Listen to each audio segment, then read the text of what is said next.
Vous avez d'autres dossiers que vous avez épluchés? Oui, il y a le dossier qui s'en vient. Je commence la rédaction la semaine prochaine. Et c'est un dossier qui touche les vaccins, la médecine militaire expérimentale et les cristaux liquides.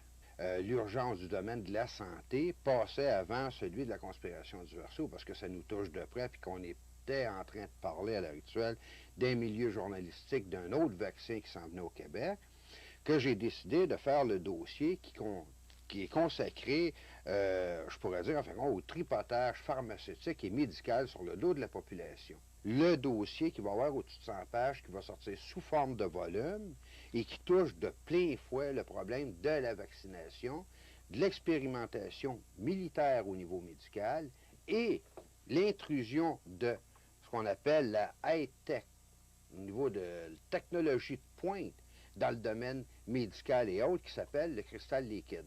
La journaliste avec laquelle j'ai parlé, on est encore en contact quand même, s'est informée auprès d'autres journalistes et elle a eu le choc de découvrir, en posant des questions, qu'il n'y a aucun journaliste qui avait fait une recherche en profondeur pour connaître qu'est-ce qui motivait une nécessité de vaccination à ce moment-là. Donc, il a été obligé de se rendre à l'évidence qu'aucun journaliste n'avait fait un travail d'approfondissement puis que le gouvernement avait passé une campagne de vaccination sans que qui que ce soit sache exactement pourquoi. Le journalisme d'enquête n'est pas une tradition et c'est excessivement malheureux parce que ça permet aux instances politiques, aux consortiums financiers de faire à peu près n'importe quoi sans être badrés par personne. Ils ont un terrain d'expérimentation parfait avec la population parce qu'il n'y a personne pour défendre et informer la population.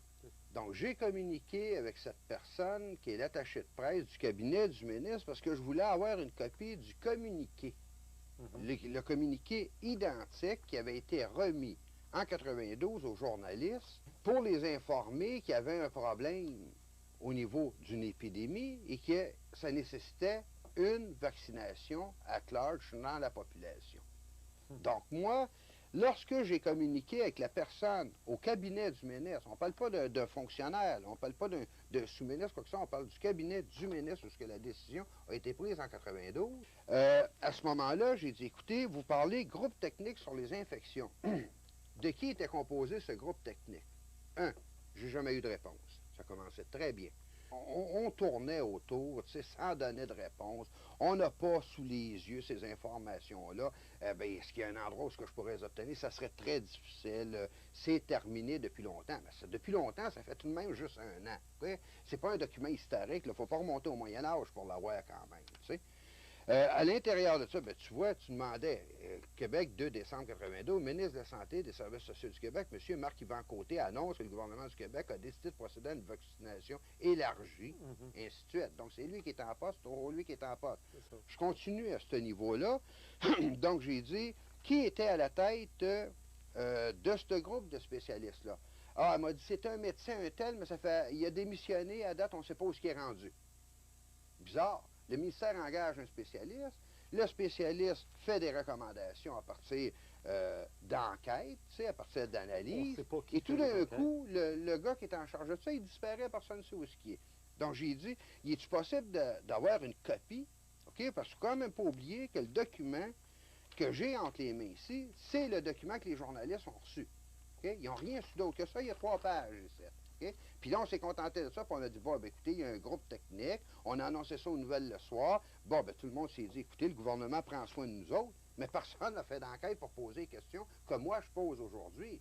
Puis qui a surpris les gens à la salle des nouvelles pour se rendre compte qu'eux autres mêmes, personne n'avait fait leur travail dans ce sens-là.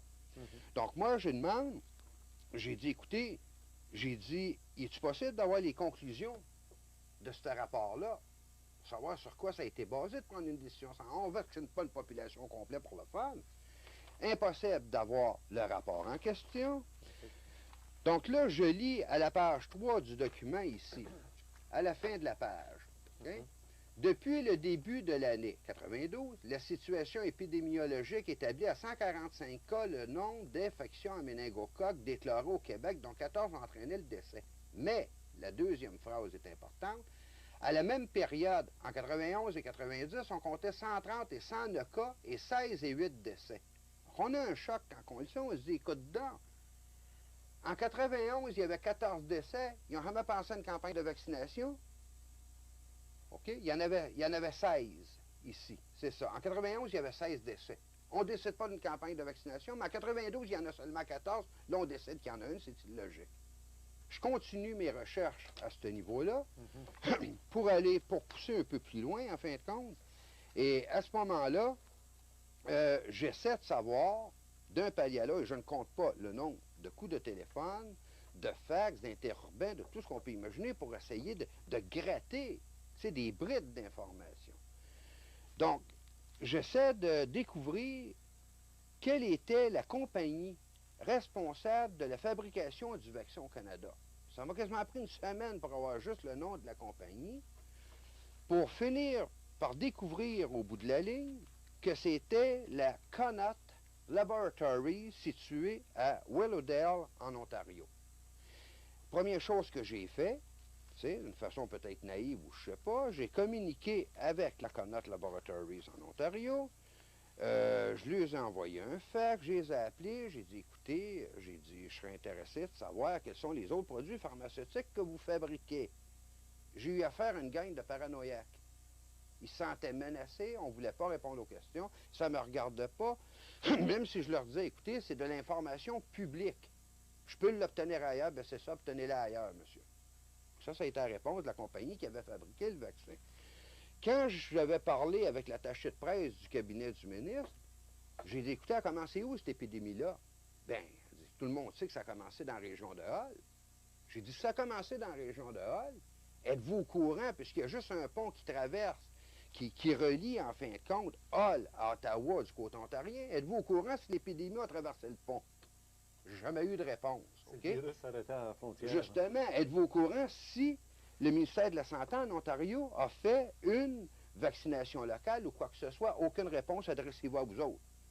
J'en ai perdu mon latin d'essayer de m'adresser à des ministères qu'on est toujours renvoyés d'un fonctionnaire à l'autre. D'ailleurs, je vais vous montrer des preuves là-dessus. Et au bout de la ligne, on n'a jamais obtenu de réponse, mais on nous répète toujours la même chose de se référer d'un à l'autre. Obligé de se rendre compte au bout de la ligne qu'on n'est pas intéressé à ce que certaines choses sortent. Je communique avec Communication Québec, eux autres me disent, écoutez, vous allez avoir les informations du Bureau du surintendant des institutions financières du Canada. Bon, et moi, je communique avec le bureau, on me dit, merci de votre télécopie du 15 novembre 93, je peux vous confirmer que notre bureau n'a aucun renseignement au sujet des compagnies énumérées dans votre télécopie. Ces compagnies ne sont pas régies par notre bureau. Ça, c'est le surintendant des institutions financières au Canada qui n'est pas au courant dans les ordinateurs si ces compagnies-là existent. C'est des compagnies pharmaceutiques. Ça aussi, ça n'a pas de sens, OK? Quelle était la liste? Ça, je vais la montrer tout à l'heure. Donc, on me réfère en recommuniquant avec Communication Québec, on me réfère encore une fois à un autre bureau du gouvernement fédéral qui est le bureau de l'Industrie Sciences Technologies Canada. Moi, j'appelle un bonhomme qui s'appelle Steve Charles, S-C-H-A-R-S.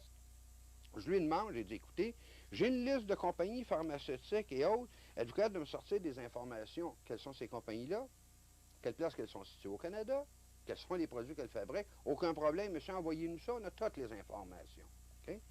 Donc, j'envoie à ce monsieur Char, en fin de compte, un fax pour lui demander, écoutez, Industrie, Sciences, Technologies Canada, informations concernant les compagnies affiliées à la CDC Life Sciences Incorporated, parce que j'avais fait des recherches dans le volume publié par Statistique Canada au niveau des liens de compagnie des liens de parenté entre compagnies. J'avais découvert que la Connaught Laboratories, qui a fabriqué le vaccin contre la méningite, appartenait à un consortium qui était la CDC Life Sciences Incorporated, sur laquelle j'ai jamais eu aucune information.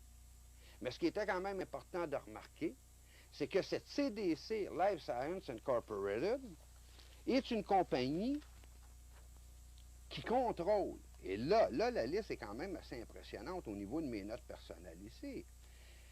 Elle a un 12,6% de contrôle au niveau des investissements dans l'Institut Mérieux, qui est un institut de produits pharmaceutiques français, 100% de contrôle dans 2 compagnies à numéro, 100% de contrôle dans le Bio Research Laboratories, Bayer? Bio, Bio. B-I-O, Oui, oui. 100% de contrôle pour la Steel Chemical Company, 100% pour la Connaught Laboratory, donc elle la contrôle complètement, mais impossible d'avoir des informations sur CDC Life Science, 100% d'informations sur la Connaught Biologic et 35,4% sur les laboratoires nordiques. Ce qui était vraiment impressionnant, c'est que les laboratoires nordiques, même s'il y a un nom français, est une compagnie dont le siège social est aux États-Unis avec une filiale au Québec. Donc là, on se pose des questions. En plus, ce que j'ai découvert, si on prend le lien de code ici de cette CDC Life Science Incorporated, on découvre qu'elle a 19,3% d'investissement dans les actions de la Caisse de dépôt et de placement du Québec. Donc là, on se retrouve avec une compagnie privée qui a des investissements dans une autre compagnie qui, elle, ne doit pas l'être, en fin de compte. Comment ça se fait qu'il y a des intérêts privés au niveau d'un consortium pharmaceutique qui contrôle une compagnie qui a fabriqué le vaccin contre la méningite, a 19,3% d'investissement des actions dans la Caisse de dépôt et de placement du Québec. Et si on regarde le code qui est défini, en fin de compte, par Statistique Canada, le code nous réfère fonds d'investissement gouvernementaux. Donc, on se retrouve dans une situation à se demander, écoutez donc, c'est une compagnie canadienne, un consortium canadien. Comment est-ce que ce consortium canadien peut avoir des fonds d'investissement gouvernementaux dans la Caisse de dépôt et de placement du Québec? Je n'ai jamais eu de réponse là-dessus. Encore beaucoup moins. Poussez encore un peu, puis vous aurez peut-être des démissions demain matin au gouvernement. Soit des démissions ou des moyens de pression qui vont m'être faits, ou une tentative d'assassinat, ou peut-être même, je ne sais pas, moi, une arrestation ou quoi que ce soit, tu sais, démolir la réputation de quelqu'un pour être sûr, en fin de compte, que la personne ne peut pas continuer son travail. C'est une de leurs spécialités la plupart du temps.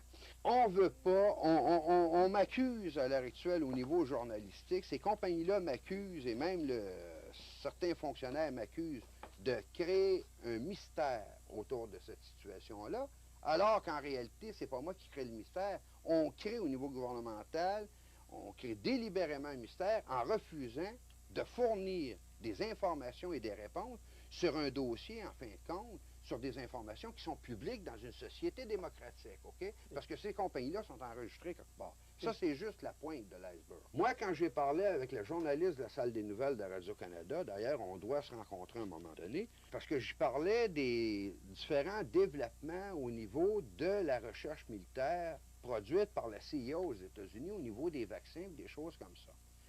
Et j'ai dit, écoutez, il ressort des enquêtes et des résultats obtenus à date qu'il est possible d'administrer un vaccin à l'intérieur duquel il semble rien y avoir en apparence et qui ne soit pas offensif pour la santé d'aucune manière. Mais par contre, le même vaccin, à cause de son contenu mal défini, mis en relation 1 an ou 2 ans plus tard avec un autre vaccin qui lui aussi semble inoffensif à première vue, les deux combinés ensemble vont produire des problèmes invraisemblables. Et j'ai su dernièrement qu'il était possible, sans que ça puisse être décelé nécessairement au niveau d'analyse scientifique, il était possible de couper en deux un cristal liquide, d'en mettre une partie dans un vaccin, 1 an ou 2 ans plus tard, la deuxième partie se retrouve dans un autre vaccin. La combinaison des deux avec les informations que je possède au niveau des cristaux liquides permet le contrôle direct des individus via satellite en vue d'en arriver à un moment donné à un contrôle politique absolu sur les populations. Ce que je conseille aux gens dans la population, c'est de sortir de leur léthargie personnelle à l'heure actuelle parce que ça touche directement à leur santé. Oui, mais si vous disparaissez d'ici une semaine ou deux, qu'est-ce qui arrive? Est-ce qu'il y a des gens qui vont prendre la relève? Est-ce qu'il y a des journalistes que vous connaissez? Il n'y a aucun journaliste, d'après moi, qui va oser, dans le contexte actuel, prendre la relève par rapport à de l'information semblable.